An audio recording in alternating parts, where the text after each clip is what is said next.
culto no lar, você que está assistindo, e você que está pensando assim, mas tem tão pouquinha gente. Preocupa com a quantidade, preocupa com a presença desse Deus maravilhoso.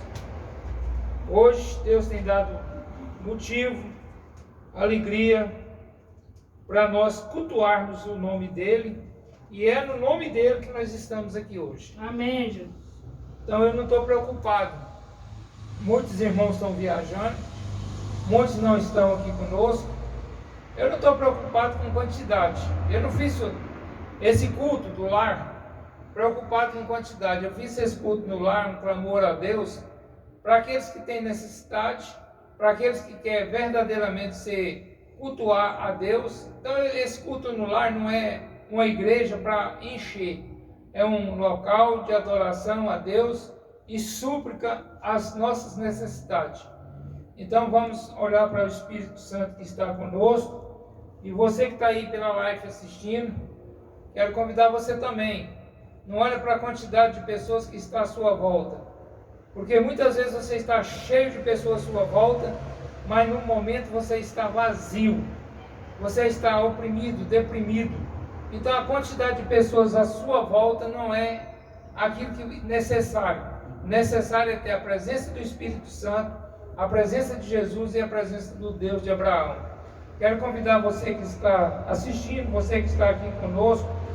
Hoje nós queremos falar de um título aonde a família, quando se une para orar, o inimigo tem que bater em retirada.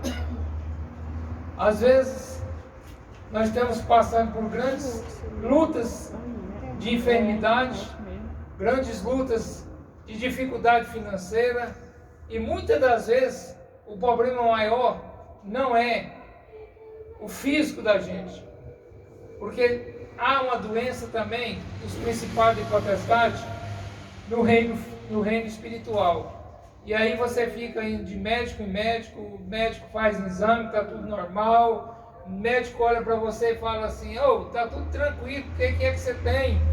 Aí você passa pelo exame, lá dá 125 batimentos por minuto, a médica fala, vai infartar. Você fala, não vou infartar porque eu tenho um Deus que cuida de mim. Então você precisa saber quem verdadeiramente está do seu lado. Eu estive passando por um problema sério de coração, fiz 2 procedimentos, pôs 3 estentes, deu de novo problema, fiquei 3 dias internado em Goiânia, e o médico olhou para mim e falou, vi todo o seu procedimento, e eu não tenho o que fazer. Você não tem? Então eu tenho um Deus que faz por mim. Estou indo embora, pode dar alta que eu estou chegando em casa. E cheguei em casa, o batimento foi a 116, uns quebrados, e a médica falou para minha esposa, 110 corre para ele para a UPA. Eu ir para a UPA fazer o quê? Eu vou correr para os braços do meu pai. Se ele quiser me levar, ele vai me levar até dentro da UTI. Então eu quero falar com você nessa noite que está assistindo, nessa noite você que está aqui conosco. Abra a vossa Bíblia no livro de Provérbios, capítulo 29, versículo de número 10. Provérbio, capítulo 29, versículo 10. Antes eu queria falar desse mesmo capítulo, um versículo de número 3. Abre em Provérbio 29, capítulo 10. O que significa o poder da oração? A família que se une, a família que ora, a família que coloca os seus objetivos, os seus sonhos, a família que busca em Deus, é uma família que Deus escuta a oração, porque família é projeto dele, e Deus nunca vai abandonar a família. Então aqui em Provérbios capítulo 29, versículo 3, está escrito assim, o homem que ama a sabedoria alegra seu pai. Você ama a sabedoria?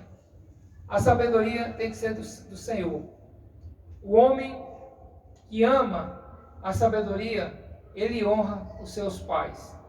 E aqui, nesse mesmo provérbio, capítulo 29, versículo 10, está escrito assim, Os sanguinários aborrecem o íntegro, ao passo que, quanto aos retos, procura tirar-lhe a vida. O insensato expande toda a sua ira, mas o sábio afirma-lhe, reprime. Se o governador dá atenção a palavras mentirosas, virão a ser perversos todos os seus servos. O pobre e o seu opressor se encontram, mas o Senhor quem dá a luz aos olhos de ambos. O rei que julga os pobres com equidade firmará o seu trono para sempre. A vara e a disciplina dão sabedoria, mas a criança entregue a si mesma vem a envergonhar a sua mãe. 16. Quando os perversos se multiplicam-se as transgressões, mas os justos verão a ruína deles.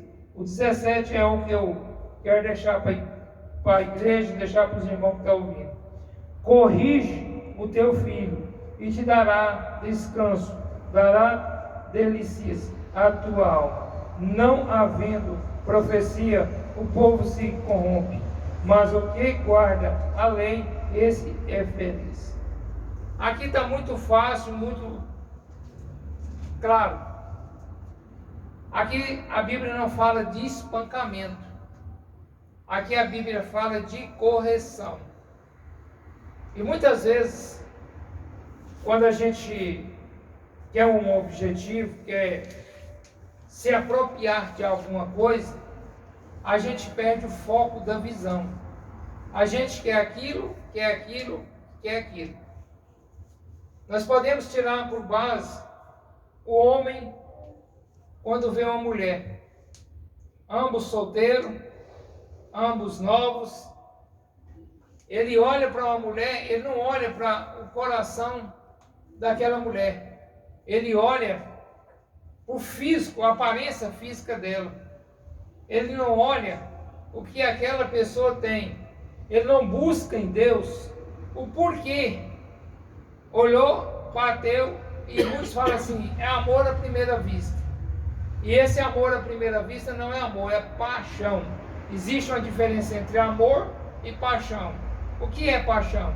Paixão é quando você bate os olhos numa pessoa pela primeira vez e se amarra naquela pessoa de tal forma que você faz até milagre de carregar água num balaio para aquela pessoa.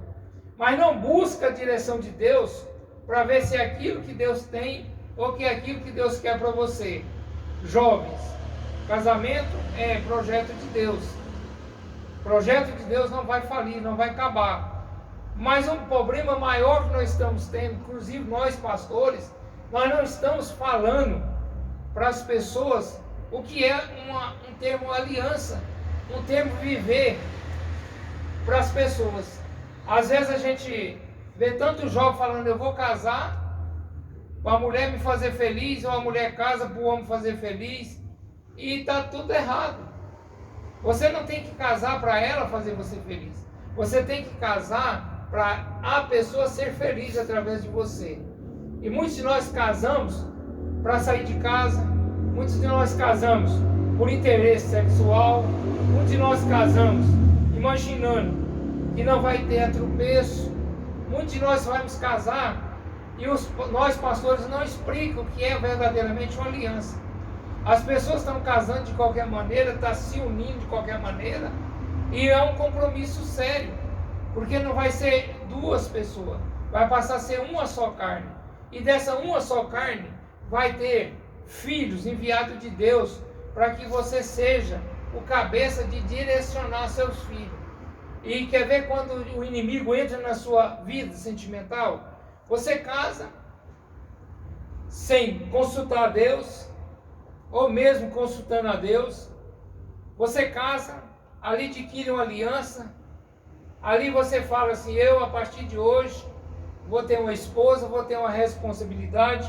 E muitas vezes nós não sabemos o preço que é um aluguel, não sabemos o preço que é uma água, não sabemos o preço que é fazer umas compras. Muitos jovens nem compras sabem fazer para levar para dentro de casa, mas se casa na empolgação dizendo que está amando. Não, você está apaixonado. E ali começa a constituir uma relação a um, que é o marido e a mulher, e ali começa a ter algo precioso. E esquece daquele que quer unir. Não consulta a Deus o que é a família. E outra coisa, quantos de vocês que estão assistindo a live já viu alguém, você que está aqui hoje assistindo, quantos de vocês já viu alguém ir num relacionamento, de um casamento, de uma festa, e levar uma Bíblia, esse livro sagrado, e doar, presentear aquele casal que ali está fazendo uma aliança para ser uma família? Ninguém faz isso. Esse aqui é o manual que ensina o caminho que deve andar. Aqui está escrito até como você deve beijar a sua esposa, esposa como beijar o seu esposo. Deus deixou tudo escrito no manual, só que nós não damos de presente o manual para quem está iniciando uma família, quem está iniciando um culto no lar, quem está iniciando um lar feliz. Nós não consulta a Deus se aquela pessoa é aquela que Deus tem para nós. Nós olhamos um para o outro e imaginamos, vou casar porque eu vou ter felicidade, vou ter paz. Nós homens casa, eu vou casar porque toda noite eu tenho uma mulher para mim fazer sexo com ela. Casa, infeliz, você vai ver se é isso. Entendeu? Então você passou a ter algo perto de você que você precisa aprender a largar da paixão e começar a viver o amor. Aí quando você vem para frente do altar, o pastor está empolgado que há tempo não faz um casamento, há tempo não vê uma união do homem e a mulher. Chega na frente do altar, o pastor fala, ama esse homem na alegria, na tristeza, na pobreza. Sim. O que é sim para você? O sim está falando. E a partir daquele momento, mulher e homem, a família de ambas as partes passa a ser sua família. Os irmãos da mulher vai passar a ser os seus irmãos. A sua sogra não é sogra mais, vai passar a ser mãe. Então você precisa de entender o que a palavra sim significa dentro de um lar. Um lar que tem a palavra sim diante de uma aliança perante o ministro do Evangelho, diante da presença de Deus, é algo consagrado para Deus, é algo sério. Não é só juntar dois corpos, não. Você vai ter que saber que você vai largar de viver uma vida de solteiro para viver uma vida para aquela pessoa viver feliz. Você vai ter que perder para outra pessoa ganhar. E quando você perde e a outra ganha, você tem a felicidade. Isso é lar, isso é família. E aí vem o casamento, né? Casou, vai para casa. Quantos de vocês, antes das suas noites de núpcias, antes dos seus atos lá de felicidade sexual, parou para ler a Bíblia, parou para orar, agradecer a Deus por Deus ter permitido você casar, você ter uma esposa ou a esposa ter um marido? Ninguém faz isso, ninguém tem tempo para isso.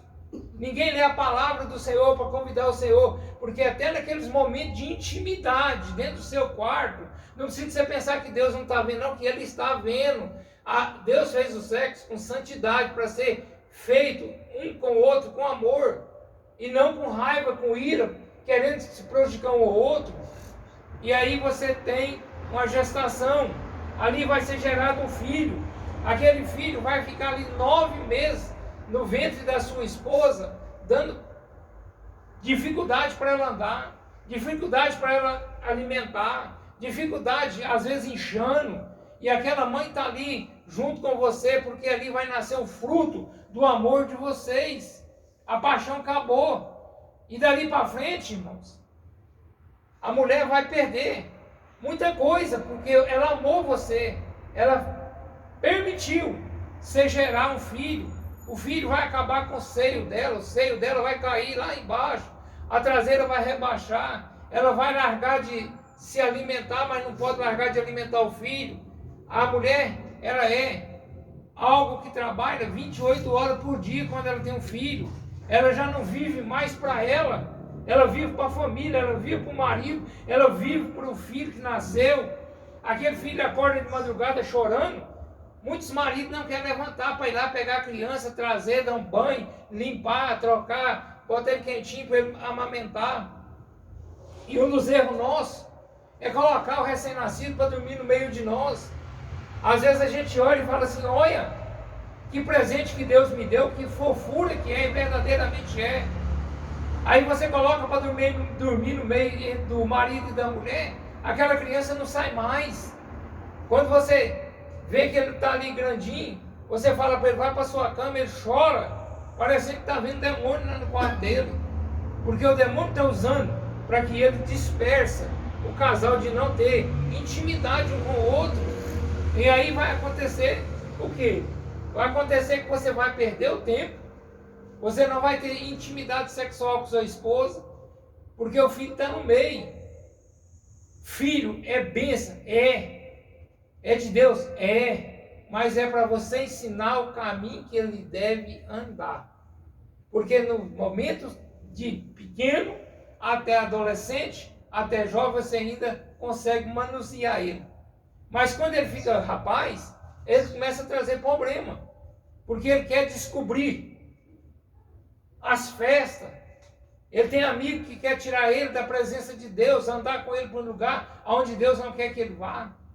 E você fica acordado em casa e você não consegue dormir até que ele chega, porque você não sabe o que está ocorrendo, o que está acontecendo com ele. E ali passa a ser uma preocupação. Pastor, mas eu criei ele dentro da igreja. Está dentro da igreja não quer dizer que você é cristão. Está dentro da igreja, você precisa de converter. Conheço pessoas com 35 anos de cristão dentro da igreja, mas não sabe perdoar a si próprio. Vai para a igreja com a mulher, só pega na mão da mulher ou pega na mão do filho na hora que entra na porta da igreja. Ser crente dentro da igreja é a coisa mais fácil que eu já vi. Eu quero que você seja cristão. É dentro da sua casa, é dentro de um local seu de trabalho. Isso é família. Família precisa de liberar perdão. Família precisa de orar. Família precisa de apresentar o lar a Deus todos os instantes. Porque o inimigo não tem família. O inimigo vive para destruir a família dos outros. E nós precisamos de aprender a restaurar e não deixar o inimigo entrar e destruir a nossa família. Mas parece que está tão difícil. O inimigo hoje está sendo só uma maneira mais fácil para destruir a família. O inimigo entra nas nossas casas e destrói a nossa família através da prostituição, destrói a nossa família através dos vícios. E muitos de nós, às vezes, de abraçar, ter tempo para ouvir, nós quer espancar, nós quer brigar. Quantos de nós não tem tempo para chegar ao filho e falar assim, põe a cabeça aqui no meu colo, quero te contar o que é ser pai, quero te contar o que é ser mãe. E muitos de nós não entendemos, não temos tempo, estamos preocupados em trabalhar, e não estamos tendo tempo para a família, não temos tempo para sair com a esposa, para namorar. Ah, pastor, mas não me sobra dinheiro. E quem falou para você que para namorar precisa de dinheiro? É lembrar ali numa praça, quando você roubava um beijo dela, chamar o seu filho e mostrar para ele que o amor dentro da sua casa é diferenciado, com dinheiro ou sem dinheiro. E ele precisa de ver em você e na sua esposa um referencial de amor.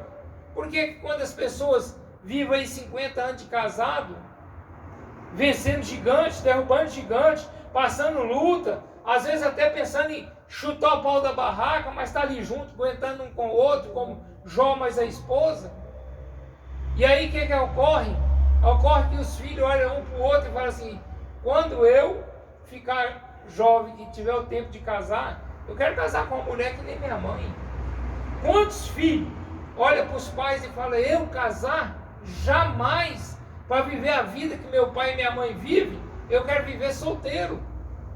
Por quê? Porque nós estamos dando ênfase para a carreirinha desenfreada desse mundo, mas não estamos tendo tempo para a família, não estamos tendo tempo para mostrar para os filhos que não é só dinheiro que faz a alegria, não. Nós precisamos de parar, enxergar, conversar um com o outro. Tem um livro que eu gosto muito, Não Tenho Tempo. O dia que o pai teve tempo, o filho estava no caixão. Não resolveu mais o tempo para ele. Então nós precisamos de ter tempo. Nós precisamos de orar dentro do nosso lar.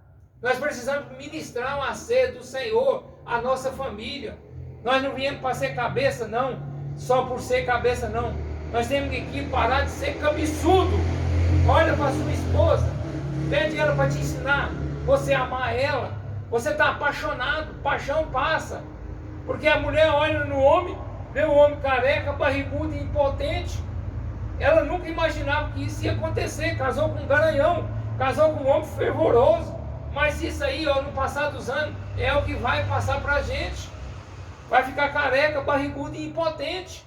A mulher vai cair os airbags, a traseira vai rebaixar, a mulher vai ter TPM, mas é a família que aprende a amar e respeitar o outro da maneira que ele é. Quando um morre, eu tenho aqui exemplo a minha sogra. Seu Hannah morre, tem dia que a gente vê ela triste.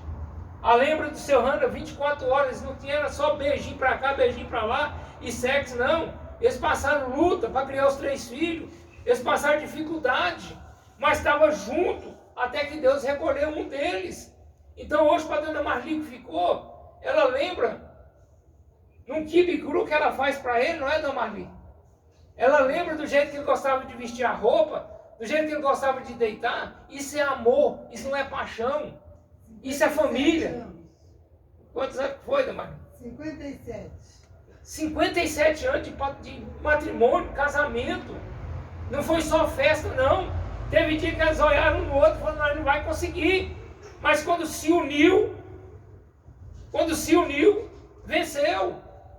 Não é separação que vai resolver o problema, não. Você que está aí pensando em separar porque hoje está passando dificuldade financeira, eu quero falar para você que você não tem como correr do problema. Você corre hoje do problema, casa com um homem rico, ou um homem casa com uma mulher rica. Amanhã você pode cair na falência e você vai ter que correr de novo. Encara a dificuldade, o gigante pela frente. Não abandone um ou outro, não. Olha para um Deus que pôs eu e você na face dessa terra por um período de tempo para viver uma vida com abundância com Ele. Abundância não é estar com a barriga cheia e ter pesadelo, não. Abundância é saber lidar com o problema na hora da dificuldade. Quantas vezes eu vi a Sara ali na enfermaria, eu operado do coração e ela dormindo numa cadeirinha que eu queria levantar da cama para a Sara deitar no meu lugar. Estava internada, ela falou para mim assim, eu vou ficar com você. Eu falei, jamais você vai ficar comigo. Vai para casa, toma seu banho, descansa, amanhã você volta. Não, eu quero ficar com você. Sara, em nome de Jesus, vai. Ora por mim aqui, vai embora. Lá em Catalão, ela dormia. Eu chegava pro canto da cama, assim, bem pro canto da cama, assim, para ela pôr a cabeça, para ela pôr as pernas, para ela poder conseguir passar a noite. Nós vencemos, estamos vencendo. Nem toda doença é para mal. Tem doença que vem para nos ensinar a resgatar os princípios de perdão um para com o outro. Quero falar para você, não desiste do seu filho que está nas drogas. Não desiste do seu marido que está no alcoolismo. Não desiste de entregar a sua vida a Deus. Andar na presença desse Deus. Deixa esse Deus conduzir. Porque o gigante levanta todos os dias. Mas se nós formos diante da graça do Senhor, orar, jejuar, dentro da nossa casa, com a nossa esposa, com a minha esposa, com meus filhos, eu garanto para você que a vitória tem que vir. Porque tudo na vida passa. A bonança passa, a escassez passa. Só basta você ter fé e buscar no Deus que pode te abençoar. Amém. Hoje nós estamos aqui com o mínimo do mínimo de pessoas. Mas o mínimo do mínimo. Poderia falar, vamos parar de fazer o culto do lar. As pessoas não querem. Eu não estou fazendo o culto no lar para mim. Eu estou fazendo o culto no lar é no nome do Deus de Abraão, de Isaac e de Jacó. Amém. Porque quando você está na beira do divórcio, quando você está brigado com a esposa, com os filhos, Você busca em quem? Então nós temos que estar preparados aqui para fazer a vontade do Senhor. E se esse Deus quiser, Ele vem aqui e fecha. E se Ele não quiser, Ele vem aqui e mantém a palavra dEle, os testemunhos dEle, em nome de Jesus Cristo. Então a família precisa de aprender a orar. A família precisa de entender o que é paixão e o que é amor. Paixão é visão física. Amor é o que traz do seu coração. Hoje você sabe deitar na cama. Eu sei se ela está bem, se ela está mal. Hoje se eu deito na cama, ela já sabe como é que está a situação. Luta vai vir, e muitas. Dificuldade tem, e muitas. Mas quando nós paramos, pegamos na mão do outro e oramos, o principado e a potestade tem que cair por terra. O que precisa é aprender a orar. Deus permitiu que o inimigo tocasse em nós com Covid, para ver se nós voltássemos para Ele, pedisse perdão, para buscar Ele de todo o coração. As pessoas simplesmente afastaram da palavra de Deus. Te prepara, Ele vai nos corrigir. Lá em 2 Crônicas, capítulo 7, versículo 14, ele fala: se o meu povo, que se chama pelo meu nome, se humilhar, orar e me buscar, eu ouvirei e sararei a sua terra. Mas o povo não quer humilhar, o povo não quer buscar Deus, o povo quer fazer do jeito que eles acham que está bom demais para eles. E de bom demais para mim não é o que está bom para Deus. Porque Deus não vê hoje, Ele vê hoje e vê amanhã. Então nós precisamos de entender. Hoje nós estamos novos, fisicamente, bonito, com saúde. Nós estamos largando, deixando o gigante tomar conta. E amanhã, quando você estiver decadente, idoso,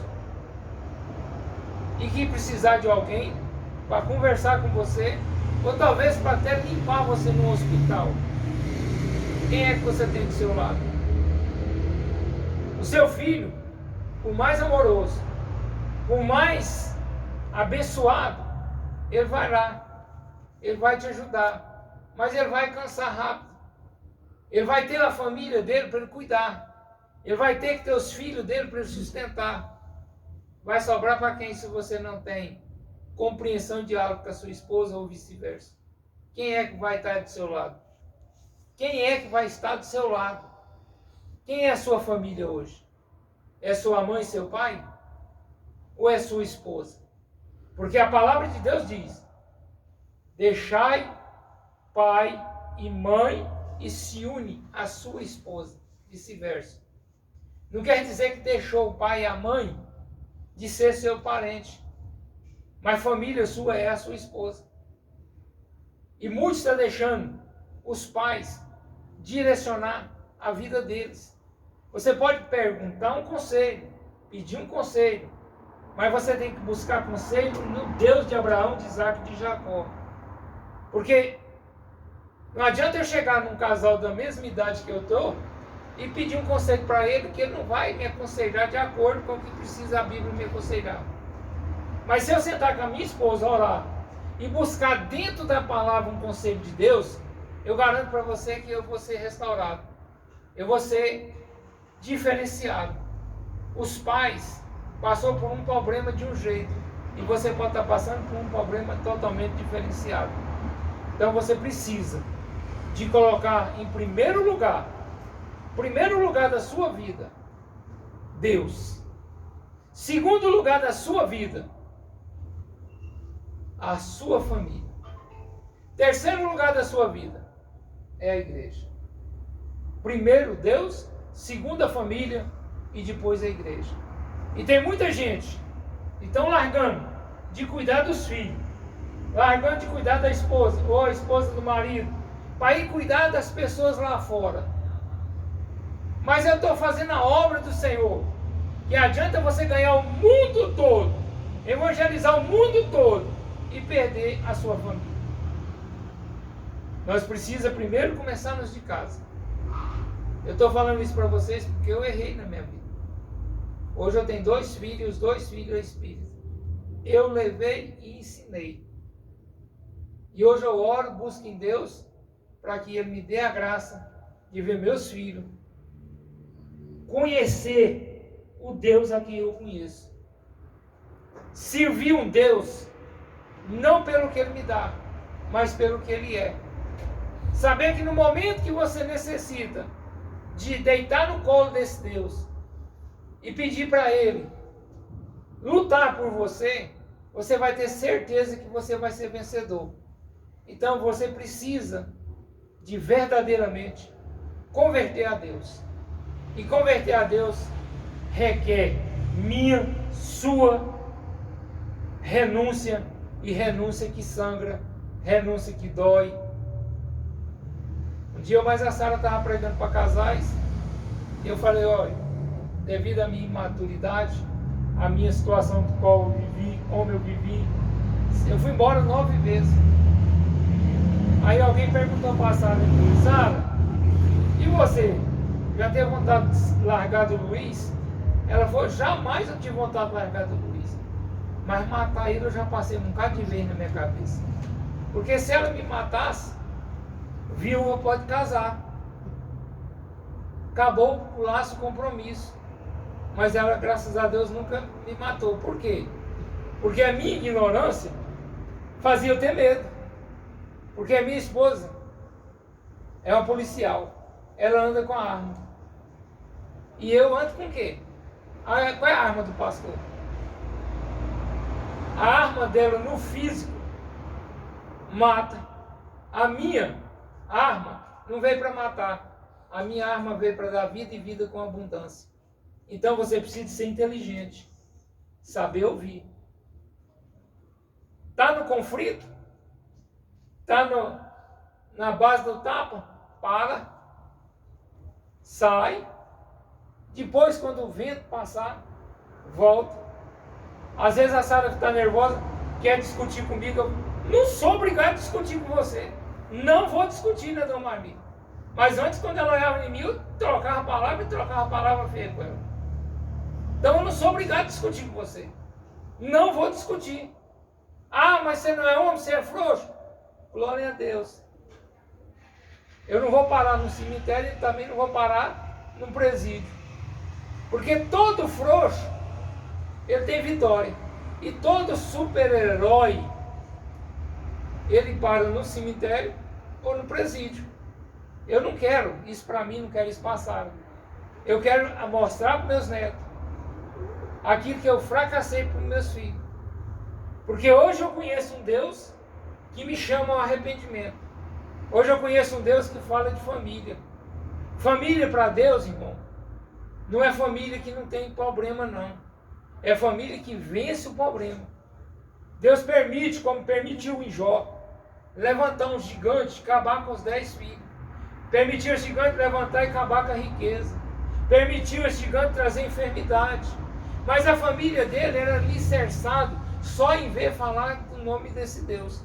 A mulher não foi embora quando perdeu os filhos. A mulher não foi embora quando ficou pobre. A mulher não foi embora quando o marido estava leproso. A mulher estava ali, reclamou do marido, reclamou. Está na Bíblia. Mas ela estava ali junto. Ela segurou no barco. E hoje nós temos uma facilidade de pular do barco e deixar o outro afundar sozinho. Deu para vocês entenderem o que é a família? Glória a Deus. Você está disposto, jovem, que quer um casamento, um relacionamento, a realmente ter uma família? Realmente ter um lar? Porque agora, enquanto está jovem, olha um no corpo do outro, tem atração física. Isso é paixão. Mas amanhã você vai olhar um no corpo do outro e vai falar um para o outro assim, vira para lá, vamos dormir. Dorme abraçado talvez até um mês e não tem nem apetite de nada. Mas está ali junto, abraçadinho com o outro. Isso é amor. Então, quando falar assim, no altar da casa do Senhor, não importa qual igreja, lembra, você não está falando sim só para aquele que está com vocês na frente do altar. Você está falando sim para essa pessoa e para a família da pessoa. E isso é família. E família é problemático até no álbum de fotografia. Tem uns que se acham poderoso, tem uns que se acham rico, tem uns que se acham no direito de humilhar. Não te preocupa não. Deus tem a graça para todos. Deus tem a misericórdia para todos. Então eu queria convidar a Sara agora para a gente fazer aquilo de prática que nós faz. Nós toda vez que nós ministramos o culto da família, você que está assistindo pela live, se quiser um culto na sua casa, culto de família, anota nossos dados. Nós temos alegria de falar do amor de Jesus na sua casa. Nós não falamos de placa de igreja, nós falamos do amor de Jesus no lar da família. Então por isso, nós fazemos um sorteio. Hoje nós nem ia fazer um sorteio, porque estava meio dificultoso financeiro, né? Mas nós recebemos oferta, bênção. E vamos fazer o sorteio. Mas esse sorteio vai ser um bolo. A pessoa que for sorteada, porque não temos condições de comprar um para cada um, vai convidar Jesus para tomar café com ela, com a família dela, amanhã cedo na hora de partir o culto. Você que está assistindo a live e quer ajudar, quer expandir esse trabalho, nós estamos de portas abertas para ver o altar do Senhor ser exaltado. Que Deus abençoe. Amém. Então agora nesse momento, eu creio, eu sei que Jesus habita e está aonde está uma ou duas pessoas. E aqui nós estamos mais de uma ou duas pessoas. Amém. Eu sei que pela live tem gente até fora do país assistindo. Glória a Deus. Eu quero falar para você, não desiste. Esse alimento é um alimento que você vai convidar Jesus para alimentar com a sua família. Então eu quero agora que você que está aqui, você que está na live, tá filmando? Quero convidar você agora para levantar a mão. Vamos orar? Apresentar esse alimento ao Senhor. E se você for sorteado, convidar Jesus para alimentar com a sua família. Soberano e eterno e poderoso Pai, abençoa meus vizinhos dos lados, abençoa meu vizinho que está na parte do fundo, abençoa nossos vizinhos que estão na parte da frente. Livra, Senhor, o município de Anápolis de toda a tentação. Ó Deus, vem trazer saúde, paz, alegria às famílias de Anápolis, às famílias do estado de Goiás, às famílias do Brasil.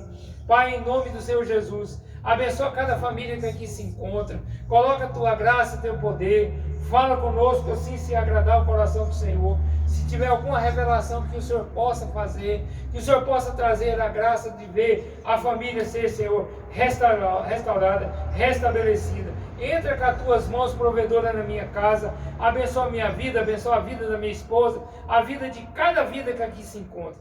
Pai, restaura também a vida do irmão Fernando, a vida do Senhor do Júlio César, a vida do meu irmão Neilton.